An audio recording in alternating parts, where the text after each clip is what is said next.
My name is Fritz Fuhrmann. I'm an original Viennese person.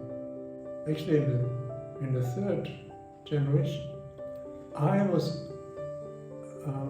starting about 30 years ago. I saw that people do not know very much about peace and how to make it. And it's so easy to make war or quarrels or so. And one day I found a post of Julian Assange where he said, if wars can be started by lies, they can be stopped by truth.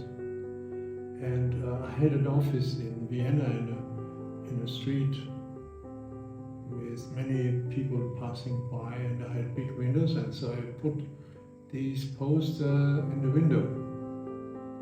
And sometimes people looked and they had an idea about it. It might be true. And I had another poster of Dwight Eisenhower, where he talked about how much money it costs a war and the machinery and so, which are actually taken away from the persons of the country to build such creative things. So I had two posters in the window. And one day a woman outside looked at the other side of the street, and there was a house and it was about to renovate and so, and I was wondering what she doing, but she looked very carefully.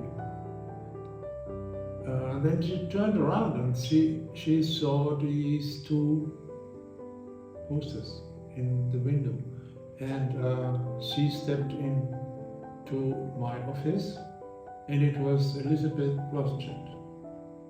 And so this was the beginning of our partnership in this direction of peace. And later she found this location, and she did everything for it, and she put all people in charge of some different posts and so. And there was a lot of attraction outside, also in the media, that Vienna had a peace museum. Because what is a peace museum? Nobody did know. But then we gave this peace museum a purpose: to educate people, to educate the youth, and to show what people have done around the world for peace, which we had, like here, the peace heroes from Colombia, I guess we saw. And then I think it was more than 100 windows along the streets here had peace heroes in the window. All along, this side, down. And it was really a little movement, a very little movement in the direction of peace. I think it was starting 2010 or 12, about that. 14 years later, and it's still here. So it started, and it was very interesting.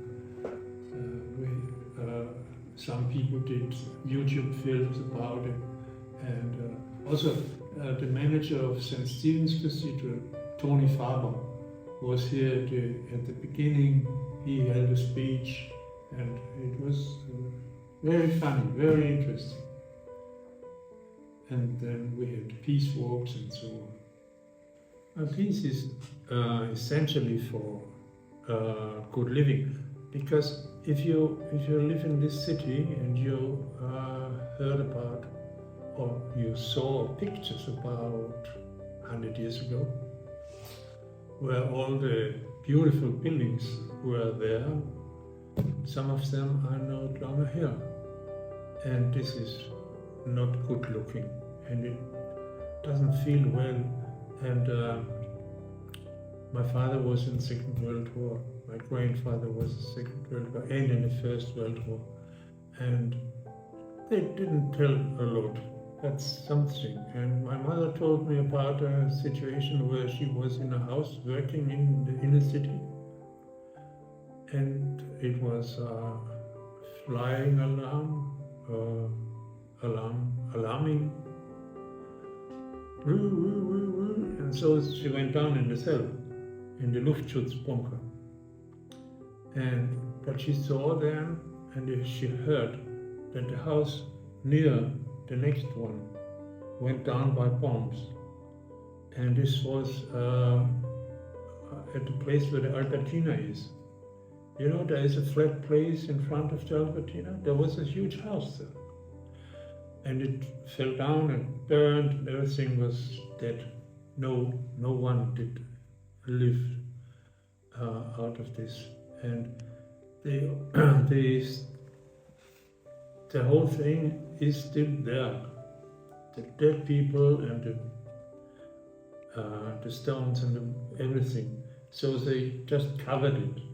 And now you have 3 buildings in stone, which are like reminders on this whole catastrophe. And it was embarrassing for me when I was quite young. I heard about that. So I think the most important thing is to educate people about peace. It is not so that you have to demonstrate or shout loud or whatever, but you have to educate the youth, the young people, because they are the future generation, and they will decide, is there peace or is there war? So, yeah, we have to educate people, but we have more possibilities as a group, as we are. My next project is to write articles in the newspapers about peace. And for example, about what the last thing I said, you have to communicate, don't have to stop it, you have to continue. And anybody who wants to stop communication is very bad for the humanity. And so we can do as a group much more than as an individual person. Because we are a group, we are a team, we are holding together, we are motivating each other again and again. And when you call me, I said, oh yeah, great, we have to continue. Yeah. Vienna culture of peace, yeah, this is something the Viennese people had to learn. Because for sure, a good fight is a good fight. But it's only a good fight if it is between persons individually, and so not the goal or the target to have dead persons, but to have a winner and another one. So then it's a game, which is okay. But we had in this city many times of war-like situations between Viennese groups also, not only the Turkish against the Viennese. And we had the Swedish against the Austrians, and we had everything there. There's also one important thing is the emotional tone of the persons. If you are angry, that's not very high emotional tone. If you are friendly and if you say wonderful and so, that's much better.